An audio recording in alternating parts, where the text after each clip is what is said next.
Hi, Sue. Hi, Art. Hello, hello. And who's our gentleman here with the red shirt on? I don't recognize him. George, we saw George last time, right? His name is George Carafa. He's an avid participant since we initially made contact several months ago. I must have missed those meetings. Well, they've been mostly the Hope sessions. Oh, and I don't go to those usually. Okay. I'm going Hi, to get George. Hi, how are you? I'm fine. How are you? Good. Good. I'm going to get started here. I just want to welcome everybody. We are recording now, and I want to make sure everybody can hear however your best way of hearing is. That seems to be okay. As important, can everybody see the captions? Yes. All right, just want to mention that questions can be addressed live and later or from the chat file. So I will try to monitor that and keep up if you put something in chat.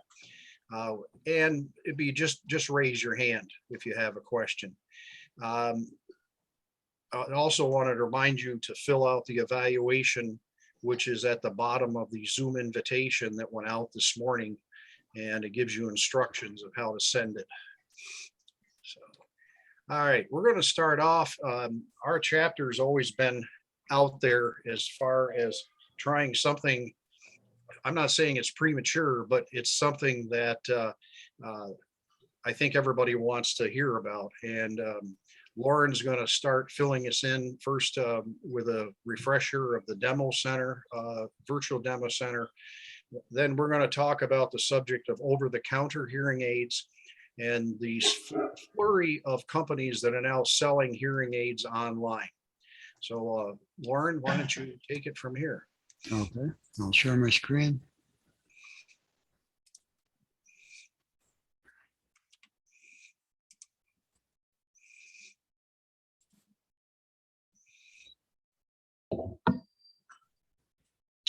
Right. I'll better maximize it too. Can everybody see my screen? Yeah. Okay, so this is just a little orientation on how you get to the virtual demo center and a little bit about some of the content. But, and I'll just mention very quickly, we have a live in-person demo center where we have between 20 and 30 assisted listening devices. And that is open once a month when we're able to be open, if we ever get this virus under control. And then people can come in and ask us questions. We talk to them one-on-one, show them the various products, and they can try them out, all free of charge, so that they don't have to go out and buy something first to see if it will help. And the ALDs, assisted listening devices, can really be helpful to people without hearing aids, or, you know, if they have a slight hearing loss, or even with people who do have hearing aids, but they have trouble in some certain situations. So I think most of you know that, but I just thought I'd mention it. So, but we also created this virtual demo center so that people can see without having to come to the live demo center, or maybe after visited the live demo center, they can see and explore in depth the devices that they saw there. So the way you get there is you go to the chapter website, which you can see right here, hearinglossrochester.org. And once you get there, you'll see Virtual Demo Center in the box on the upper right corner. You click on that. And that actually takes you to a page that starts off showing you the live demo center. Just talks about it a little bit. But right below that is a link to get to the virtual demo center. So I clicked on that image.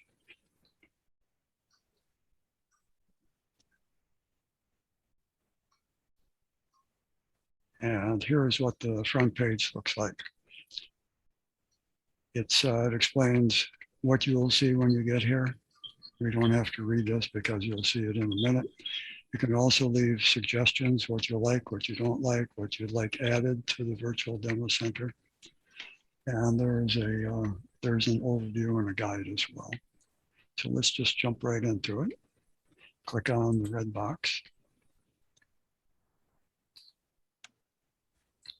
That brings us to a screen with a number of images on it, and each image has a lot of information behind it. You can click on the image and go to that area.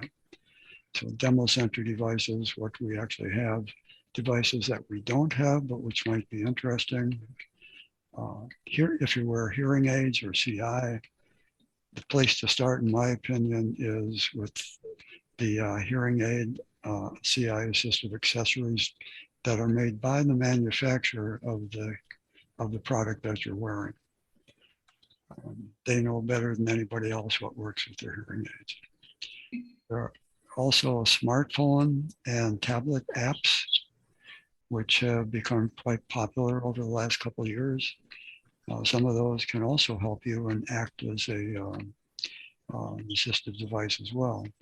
The most obvious example I can think of is if you have an Android phone, it's called Live Transcribe, which translates what people are saying into words, and it does a great job doing it in one-on-one situations, or if you're streaming something from the web or podcast or something like that.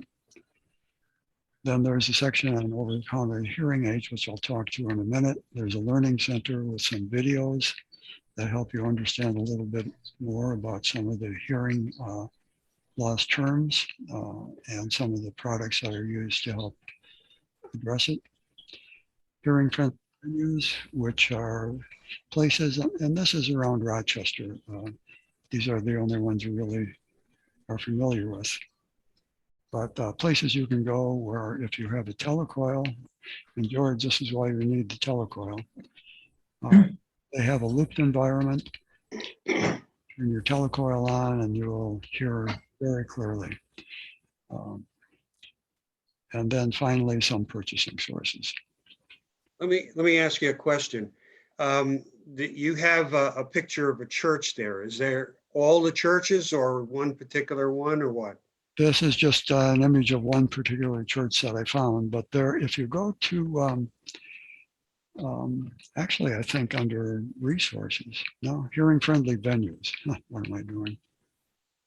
You will find a list, at least in Rochester. I forget, George, where are you from? Victor. Okay, well then this will be relevant for you, and it will be, I guess, instructive for other people to see what they might be able to find. Boy, this really slows down when we're in Zoom, doesn't it? But we have a list buried in here somewhere. So this takes you to the resources page. Here is a listing of houses of worship around Rochester, and then lecture halls, libraries, and theaters that provide hearing assistive technology. But let's look at the churches since you mentioned that. Wegmans has them as well. Yeah. I'm sorry, say again, Eric? I say Wegmans has them, and the list of churches is over 150 or something like that.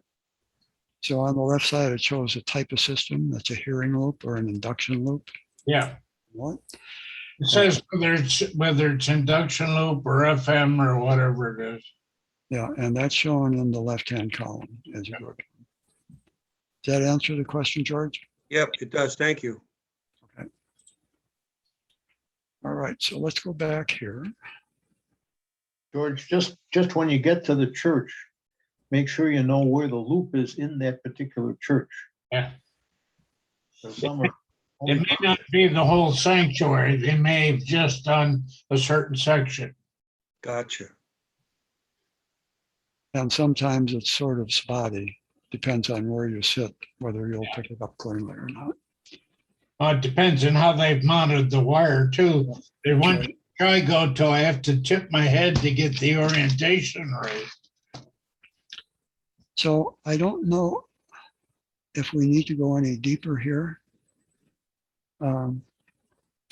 Let me go back to that page quickly though, just to show you what the categories of devices are. We've Yeah. grouped them into personal listening and accessories. So here you can see the type of devices that we have that will help you to listen in person or stream or in a meeting. There are also devices that work with phones, amplifiers for the phone, and there are phones themselves which are amplified, one being cordless. There are a lot of phones out there, and we just have a small sampling, and that's true with any of the devices we have. They're just a small sample of what's out there. And then caption phones, I think we got a question. yes. Lauren, I am just wondering about the list.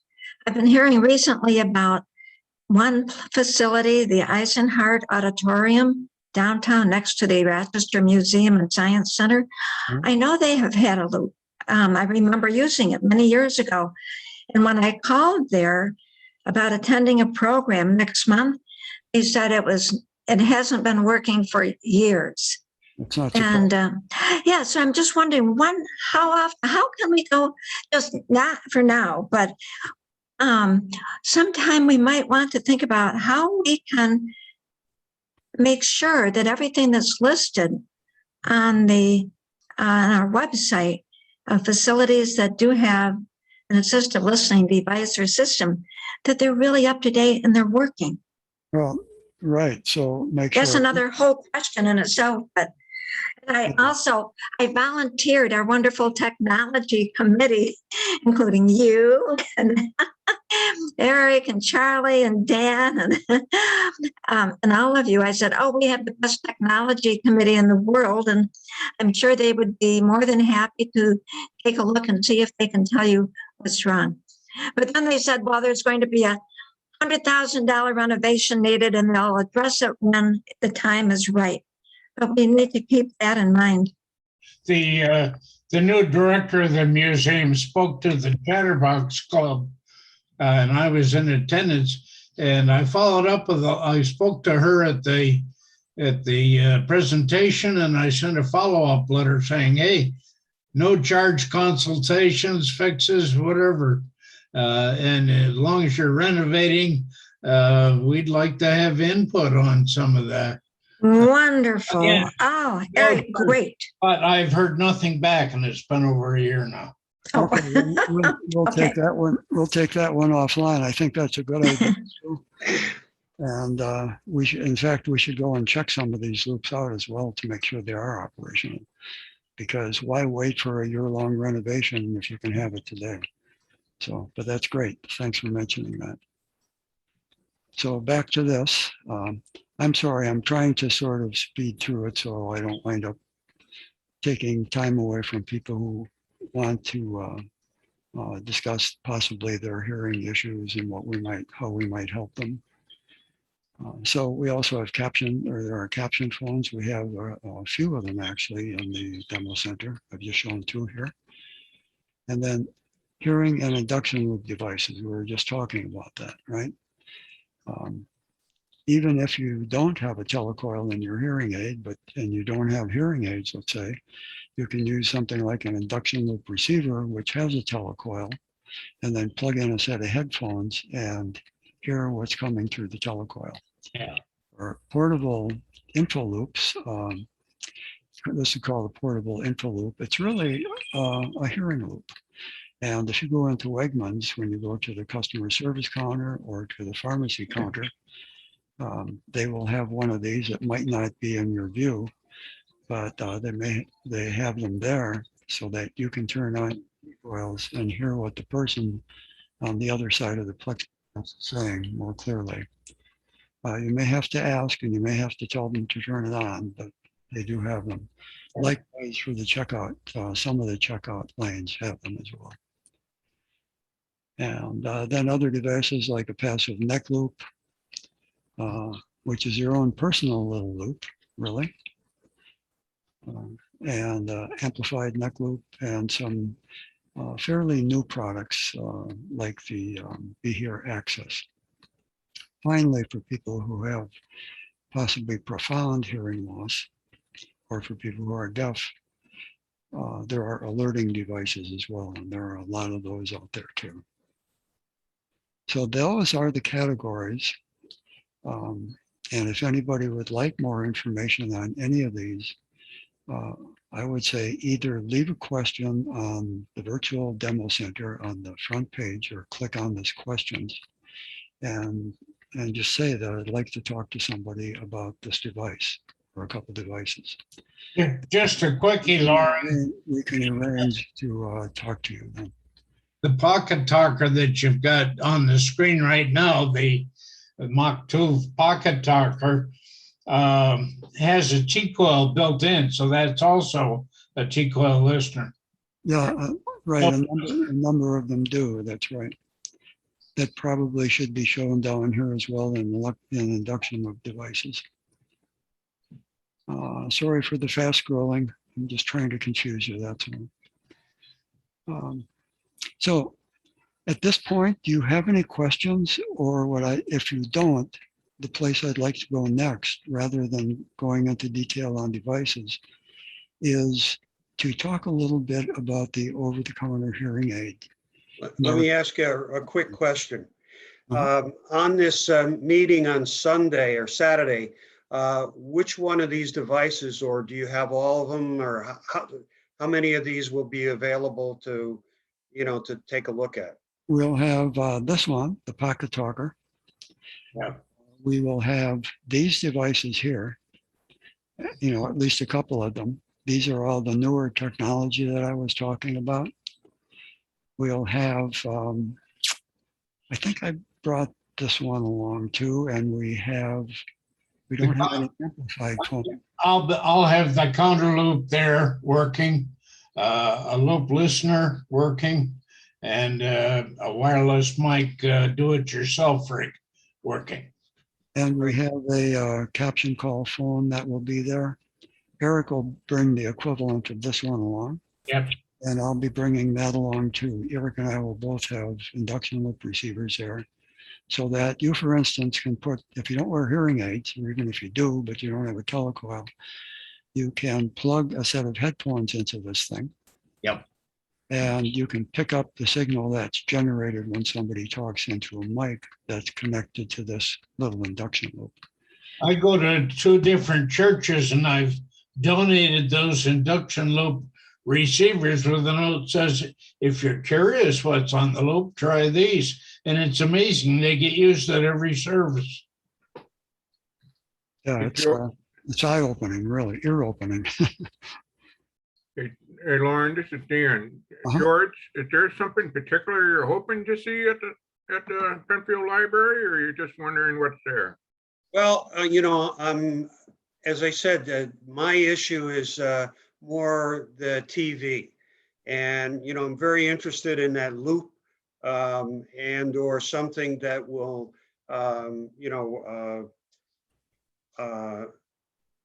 make hearing a little bit easier when I watch TV.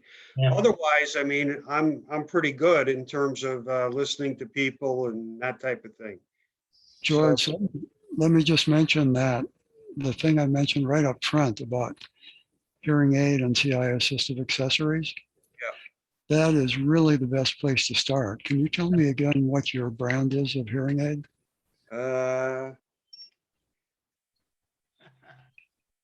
Well, I may get another one anyway. It's Widex. Yeah. Okay.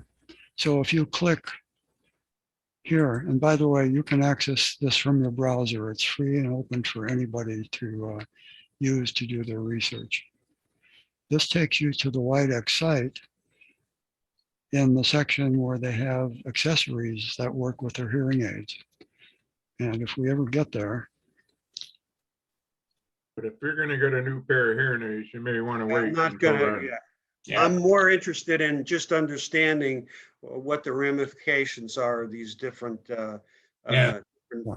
So for people who, and this is pre-Bluetooth, you'll probably be getting Bluetooth in your hearing aids. So at least one of these products will be relevant to you. But Where the heck do we have it? TV DEX, TV DEX, stream sound directly from your TV to your hearing aids Yeah. with their assisted listening device. The codicil I'd throw in that is you gotta check out your TV to see if it has a headphone jack or an optical output jack. It needs one of the two. Well, let's first of all just look and see what the device is and what they say about it. So this is the thing you would want, George. And I use something similar, right? But I have old hearing aids or Phonax, and I wear a Compilot. Yeah. It's like a neck loop, but it has a little amplifier on it that connects to a device like the one you're looking at right here. That's plugged into my TV, and it broadcasts the signal directly over to from the TV to the Compilot, which broadcasts it directly into my hearing aids when I turn my telecoil on. And I couldn't listen to TV without it. It's just like they're talking right into my ear, and they are. Yeah, I would note that a lot of the newer TVs do not have headphone jacks. So you need a connector that has an audio input or a light input. Yeah, and if you get to that point, George, where you're getting something like that, or you want help selecting it and hooking it up, let us know, and we can give you advice on some of the technical details too. Yeah, I've got Phonax, and I use their external mics sitting right behind the TV where most of the speakers are, and they work wonderfully. And if you don't want to spend the kind of money that the hearing aid makers are offering, I can show you some homemade rigs that work just fine. Ellie, Ellie has a question. Okay. Well, I have a question about Jiva. I was there. There's two different kinds of equipment they have.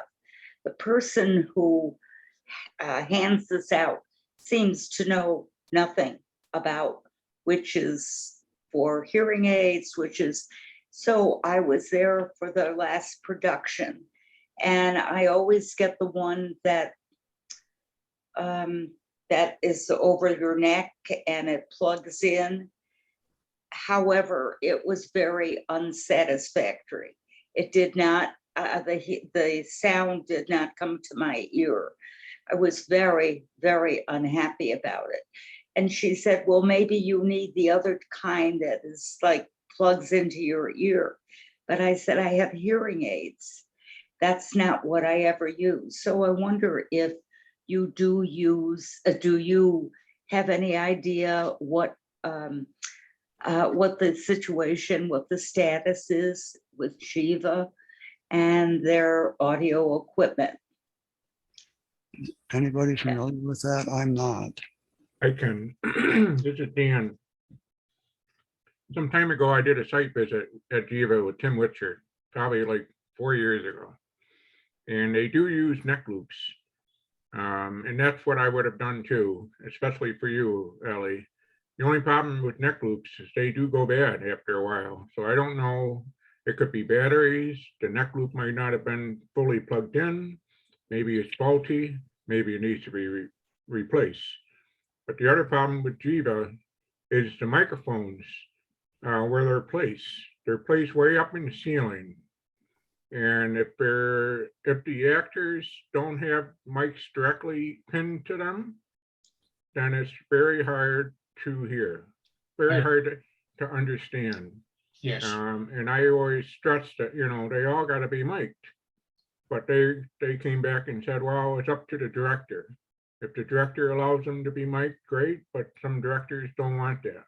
They want it to come in, acoustically. And well, that doesn't help us. And we recommended mics to be placed around the front of the stage. Whether they did that or not, I'm not sure, but they all should be mic'd, and they're not necessarily mic'd. It depends on the director if they want to mic all their actors. Yeah, great. the Jiva also shares equipment with the JCC for closed captioning.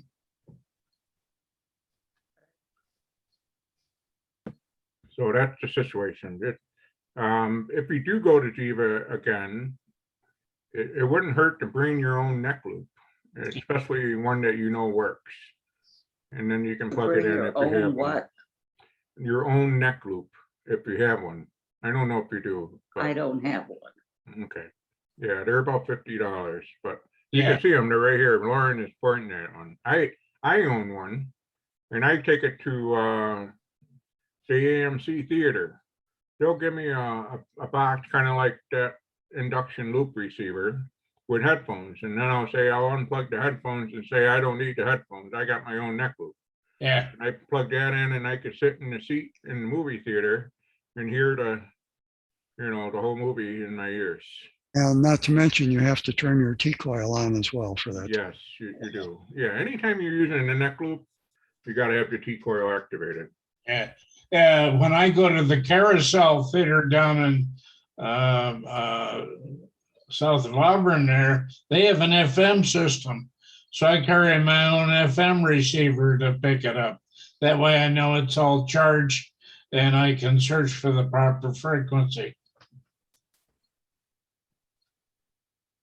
What is the neck? I don't know what that is. Is that what you're wearing around your neck now? This is a conventional neck loop, yes. It works just like a Rome loop. It's around your neck. This is plugged into my computer and I can hear you all just fine. Oh, I have a small microphone that when I go out to dinner with Yeah. a one person, they will put it on there and I will set my iPhone to microphone. Yes, And that's wonderful, except for the noise in a restaurant or wherever I am. But I have used that microphone also with one of my televisions that I put under the speaker. My other television, I did buy the device that corresponds to my hearing aid, which is wonderful. yeah, And that Dan helped me Dan helped me with that. And that's very good, except sometimes I don't understand how that is. It kind of goes back and forth to microphone to speaker, microphone to speaker, and it goes da da da da da. And it was awful. Yesterday that happened. I don't know if it happens to anybody else. But in any case, I do use my little speaker. I don't know what other device you have that you say works that I should bring with me if I go to Jiva. Ellie? Sometimes, I think that was Ellie speaking, right? Yes. Ellie, Okay, I can't see her mouth, so I wasn't sure. But I noticed too with my Compilot, sometimes it seems to cut out. And then I realized, oh gee, I have another Bluetooth device active. yeah, And you have to make sure that there's only one Bluetooth device active in the room. For instance, I stream music sometimes from my phone, so I turn on Bluetooth there and to my Compilot. But then I go and I want to watch TV, and I try to connect to the TV link, which is connected to the TV, and it connects, but then it'll switch back and forth. It's not sure which one I want to be connected to. So just take a look at that and make sure you don't have your smartphone, you don't have Bluetooth on your smartphone. the other thing I found is that my cell phone gives me audible beeps or notifications when I've got incoming email or incoming text. And that notification can in fact interrupt any other Bluetooth reception. So when that's important, I always put the phone in airplane mode. Then I'm not bothered by notifications. I'm talking now on my iPhone, on my iPad, which I don't usually. My iPad has Bluetooth turned off. I know that I cannot have it turned on both devices, on my iPad and my iPhone. Normally, I do Zoom on my iPhone, and I thought I would just try it on my iPad because I have a larger screen. And somehow, without Bluetooth, it's doing fine. It's not quite as clear. It's not coming right to my ear, but I'm also, you have the transcript, transcript, so I can read what you're saying if I can't clearly hear it. But in any case, maybe I should get whatever you're suggesting that I wear when I also go to the JCC. I usher there, and I have been very happy with their system. It works very well. But I was just disappointed with Jiva, and I do have a subscription this year that will start in January. And I thought, oh, it's not going to be so good.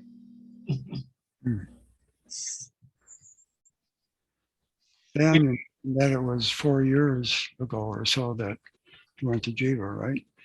I think, Dan, I was involved with that too. You, Tim, and I believe it was 3 summers ago, and we prepared a very detailed set of recommendations. And to the best of our knowledge, we haven't gotten anything back. I think the issue here, and again, the reason that you have such success at the JCC is because we know the person there that oversees that, and they check that system religiously, and they make sure they're using an FM system that they hand out, and they make sure that they all work really well. At Jiva, they could be checking the receivers. The receivers could be working fine. But I got to add to the dilemma, Dan, if you happen to remember, not only did they have the microphones 30 feet up in the ceiling above the stage, but they did not have the capability of feeding the output of the main sound system into the FM transmitter. Right. The only source they fed into the transmitter was from those 2 mics above the stage. So even if the actors wore body mics, it might help a little bit, but you're still not going to be able to understand what they're saying. I'm not sure what we can do as a follow-up, but I have a feeling that nothing has changed. And that's why one of the emphasis here is a lot of the responsibility on how well these systems work relies on the facility. And it's really the facility's responsibility. In fact, it's legally their responsibility to provide an adequate signal. Yeah, you got to complain, Allie. You complain and demand answers or whatever. Then they will do something. They'll contact us or somebody. Yep. So that's how you get it going. All You the, know, if I may say something, when that artistic director, what is it, Christopher, I can't think of his name. Who's the director there? Anyway, at Jiva, he was the Hargraves, Bobby and Mark Hargrave invited him to their house to talk about the sound system at Jiva. And whatever his name is, I can't think. He was adamant that he did not want those microphones to be at all near where people could see them. He wanted the whole thing to be as artistically appropriate as possible. But he is retiring. And so when the new artistic director for Jiva comes in, then your tech team might have a good opportunity. And don't you work with someone, his name is what, Tom Clark? Is that his name? Tom Clark at Jiva? I believe that is, I know his last name is Clark. Yeah. Correct. I think it's Tom Clark. And when I saw him one time, he had a question. I said, oh, check with Charlie and Dan, and they're the ones who can help you.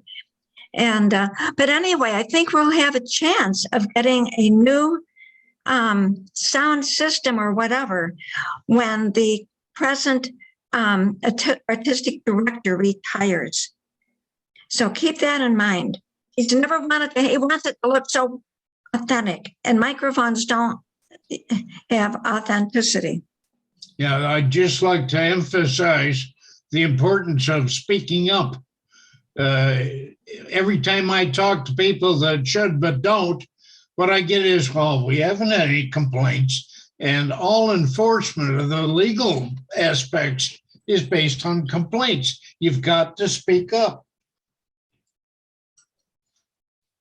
Well, We I- should probably get back to over the counter. We're gonna run out of time. Let me ask you a crazy question. I'm new to the area. What is Chiva? Jiva's a live theater downtown, Woodbury and Okay. Clinton Avenue. And Mark Cuddy is the name of the artistic director. So and Mark is retiring from the last I heard. So when Mark retires, that's when we can have a really good opportunity. He did not want body mix for the longest time. And he finally gave in to that. So if I look on the website, do I go ahead and put in Chiva, or is there another name? Jiva, G is in George, Geva. Chiva. Okay, Or gotcha. Genesee Valley, Yeah, I Geva. saw that. Jiva, there you go. Gotcha. Thank you. Okay, Dan, you had a good suggestion. Maybe it's time to switch over to OTC unless, I mean, if there are any questions, keep asking. That's really why we're here. But it sounds like we've sort of talked some of this stuff out. Let me ask you, on these neck loops, if I understand correctly, then something from these neck loops need to be plugged into the TV, or you just, does it pick up the sound from the speakers, or how does that work? It's, in my mind, the best way is to have a device that plugs into the television. Okay, And it's a transmitter. It transmits wirelessly. to the neck loop? Well, the neck loop doesn't pick up anything. It transmits to a receiver. Yeah. For the newest hearing aids, that might be your hearing aids, transmits directly to the hearing aids. Gotcha. For the older hearing aids like I have, there's an intermediary device, which is called, for Phonak, it's called Compilot. Widex has a different name. We looked at it a few minutes ago. I forget what it was. Here's this guy. Around your neck that receives the signal. And it's also an amplifier. So what it does when it receives that signal, which is an audio signal, feeds it through that wire that goes around your neck. If you look at this picture, that's a wire, it's rubber covered. But whenever you pass current through a wire, it generates a magnetic field. And that's the way radio works, right? These are all electromagnetic waves that are picked up by our radios, our TVs. This does the same thing. It generates this. So for people with the older hearing aids with telecoils, you would turn your telecoil on. The telecoil acts as an antenna, which picks up the field, the electromagnetic field that's generated through that wire. And it'll play the audio right into your ear. Yeah. Art? It's like an antenna on an AM radio. If you have newer hearing aids with Bluetooth, that transmitter will probably Bluetooth right into your hearing aids. Right into your hearing aids, yeah. And the nice thing about that is these also switch off the microphones in your hearing aids, so it subdues a lot of the background noise. And another advantage, George, when you have that Bluetooth feature, you can actually get up and walk out of the room and you can still hear what's going on that TV. Yeah. So I'm a great watcher of the news, and it's fantastic because I'm not, geared to being right there by the TV. I can be off in another room. It all depends on how your house is laid out. Yeah, if when we're out at Penfield, ask me, I'll show you a cushion loop and all those kinds of devices. That'd be great. Yeah. I'm looking forward to that. Okay, over the counter, I'm gonna shift over the counter because I read an article about 2 hours ago in the Consumer Reports that just came in the December issue. It's about a 4-page spread that talks about over the counter and, puts a lot of caution in there to be very careful about what you're doing with over the counter. I'll try to get it so I can share it with you guys. Yeah, as a matter of fact, I just looked at that too. My wife came up to where I'm sitting and she said, "Oh, there's an article in Consumer Reports this month." Yeah, So I found it on the web and I believe it's available free. In fact, I'm going to switch to it right now just to show you. good.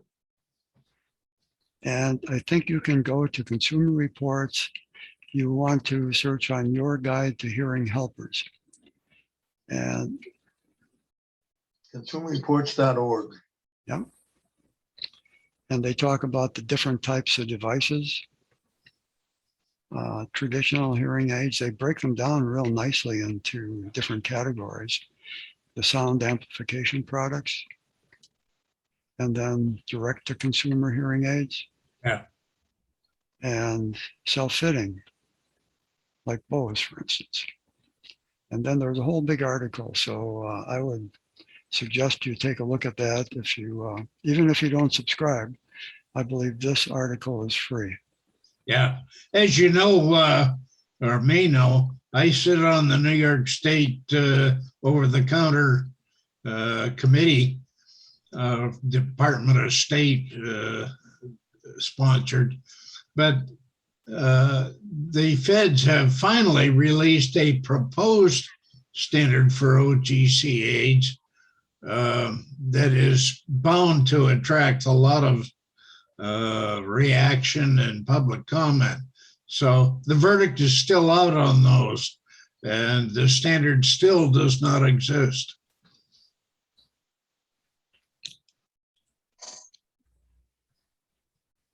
Let me go back a page. I just wanted to show you that if you come to the website, Virtual Demo Center website, you'll see on the main page, over-the-counter hearing aids. We just recently expanded this one because of the activity that Eric was just talking about, the FDA finally producing or making some progress. So you click on that and you can find out quite a lot of information here. The update from October 19th, a new set of rules. And then a little bit, just a little background on it, but then click on continue for details. And you'll find a whole bunch of detailed information here. From the National Institutes of Health, an explanation of over-the-counter hearing aids, the current status by the FDA, who sets the rules. Our parent chapter, or our parent organization, HLAA, the national, was very active in moving this along. And I included the letter I had written to them that HLAA had written to the FDA. And then there's also a video presentation. It's a little bit older, but I think it's still relevant, by audiologists from the ADA. And I think that is about it. I think I'm going to add this link in too from Consumer Reports because it boils everything down into about 4 pages. Yeah.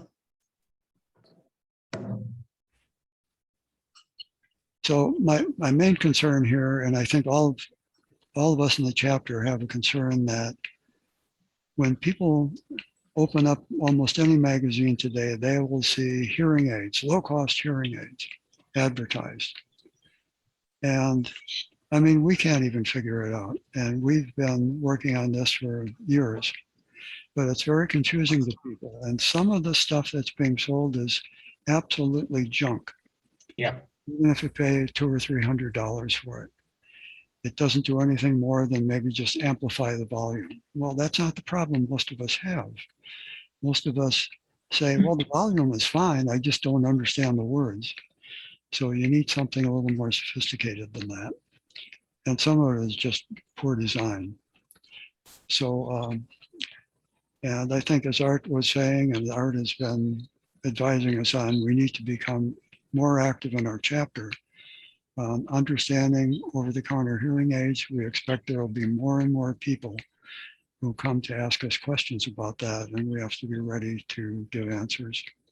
But it's like the Wild West out there right now. So the main message is be real careful. Lauren, we just found out this morning that our January 4th program speaker for the daytime presentation is at 12 noon is going to be Steve Hart. And we've asked him if he'll talk about over-the-counter hearing aids, what the regulations, the latest, what he thinks about them. Anything about, oh God, there's a whole lot of things we asked him to speak on. The insurance, True Hearing, people have been asking, some of our members have been asking about insurance for hearing aids. So he'll talk about that. There's a whole list of things that we asked if he would speak on. But one of them is his take on over-the-counter hearing aids. There are the advantages and the disadvantages. So he's going to be there too. So people like George, who maybe hasn't been, maybe would enjoy hearing that. So that's on our presentation session, correct? Yes, January 4th, the first Tuesday in our new year, January. Yeah, I would just add that the deadline for public comment on the proposed FDA regulations is in January. So if we're going to say something, we got to say it now. But that was not, you have 90, National said we had 90 days, right? That's in January. Okay. Do you know January what? January 1st or 30th or when? Towards the end of the month, 20th, I think. Okay. Around the 20th. But if we're going to say something, or the state is going to say something, or National is going to say something, with the holidays in between, the deadline's approaching. Barbara Kelly said they're very aware of that and they are working on that. And she also made sure, she said, if anyone has any comments, to make sure it's in sync with National. So we're all presenting the same story. National. Sue, I know this is, I have to interrupt real quick for a program question. Is Steve taking Colleen's place? Is who? We had Colleen Pulio for January 4th. Carol, Oh, Caroline. I'm sorry. Yes, Caroline. Oh my goodness, yes. Okay. She Never mind. she could not do it. We asked the doctor from Westchester. She would love to do it, but she couldn't. Then we asked John McNamara and Steve is the one who came through just this morning. That's all I needed to know is Yes. substitute. Thank you. Nancy.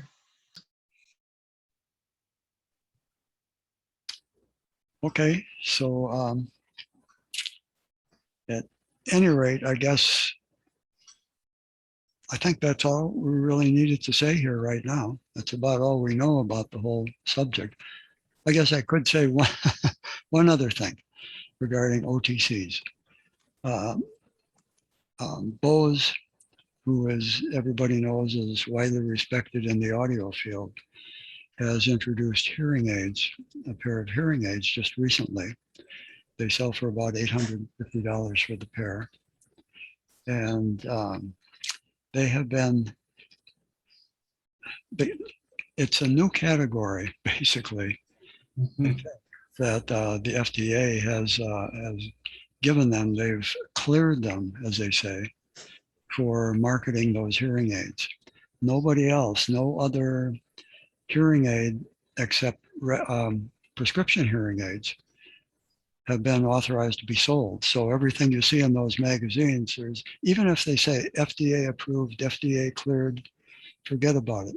They're not telling the truth. Right. FDA registered means nothing. But the FDA did acknowledge those hearing aids, and they are legitimate. They're for people with a mild hearing loss. Yes. And it's interesting. I listened to a presentation on the Bose hearing aids by Dr. Cliff Olson. Just look it up on the web, Dr. Cliff Olson. He's got all kinds of videos. And he had mentioned that that Bose gives you a test. It's a hearing in noise test online. Yes. And that will help you to understand if your hearing is right for those hearing aids. Yeah. Well, that's really a very valuable service they provide. Yeah. Be aware though that they come without Bluetooth capability. You have to look at all the features before you decide, right? Okay, so that's all I have to say. Anybody else? I just wanted to say, George, we are neighbors, and you just said you're just new to the area. And I know right where you live. I know where the area is lovely. And we live down off of Cobble Creek Road. So I'm out of town, but when I'm back in town, I look forward to meeting you in person. And Absolutely. I hope you go to our meetings. Join us at our meetings. Are you aware of when our meetings are? The No. first Tuesday. They're the first Tuesday of the month. They're still on Zoom. And if you give your name to Charlie or Dan, they'll make sure that you're on the registration list. Well, I thought everything is on Zoom though, right? Yes, right for now. We're looking at February. Unfortunately, yes, everything is currently on Zoom, but we look forward in February to getting back to in person. That's our goal, That'd be right? great. Yeah. Yes. Now, if you go to our chapter webpage, hearinglossrochester.org, you can sign up to get invitations to all of the Zoom sessions, the demo centers, the presentations, all that. In addition, as soon as they're done, I upload them to YouTube. And from our chapter webpage, you can go to videos and see them on YouTube after the fact. Charlie. Eric, yeah, as I say, never mind. George, you are already registered for all 3 types of presentations to get the invitation. So you don't have to register. You're all set. Okay, thank you. But do be aware, when we do go back in person, the only thing that will be Zoomed at that point on will be the chapter program meeting, which will be what we call hybrid. So you can go there in person or stay home and watch it on Zoom. But demo centers and Hope that have been on Zoom will be strictly in person only. That's great. Okay. So there won't be any Zoom for any demo sessions once we open the doors again, if you will. Yeah. Okay. But there is talk of maybe doing something one evening a month to cover these kind of things, just so we can keep it going for some people that live out of state or far away or whatever. So For those folks who haven't been to the demo center live, we use the premises of Lifespan over in South Clinton. So we're kind of subject to their open doors before we can go in. and right now, as far as we know, they are open. So Yeah, I believe, correct me if I'm wrong, we are targeting going live February. yes, I yeah, understand. that's the goal. We'll know for sure next month. In December, we'll know for sure for February. So. But Ori, check back with the website, for the latest news. You never know. Some things may change at the last second, unfortunately. So. I think we'll know in February if we're going to be open in February. This thing is moving so fast that you don't know what to expect week to week. But it's a good target for us to try it anyway. But if we have your email, we'll notify you. We'll notify anybody we have emails on our account. So, okay. Yeah, Dan, can you elaborate what you mean by notify? It's a new capability that Dan headed up, a monthly e-memo. Is that what you're talking about? Yeah, but that would be more of like a e-blast, Blast. last minute information. But any emails we have on our database, once a month we'll send out an e-memo which will probably be the most latest news because it's literally a week before the month starts, the following month of everything that's planned for that month, whether it's in person or virtual. And So just as long for George's benefit, in order to get on that mailing list, you need to send in your membership application that I talked about. And remember, because you're a veteran, thank you very much, you can be a member for life. for free too. For free. What I would like to do is at the meeting on Saturday, I'd like to go ahead and get a hard copy of the membership application and give it to you. I will print it out and bring it along. Oh, that'd be great. That'd be great. Hey, I I've see, been procrastinating. Yeah, that's all right. Folks, we got about 3 minutes left. Does anybody have a brief comment or a question they can ask? Yes, I think Lauren looks like a pilot in an airplane ready to take off. I love the way you've got your headset on and the chair.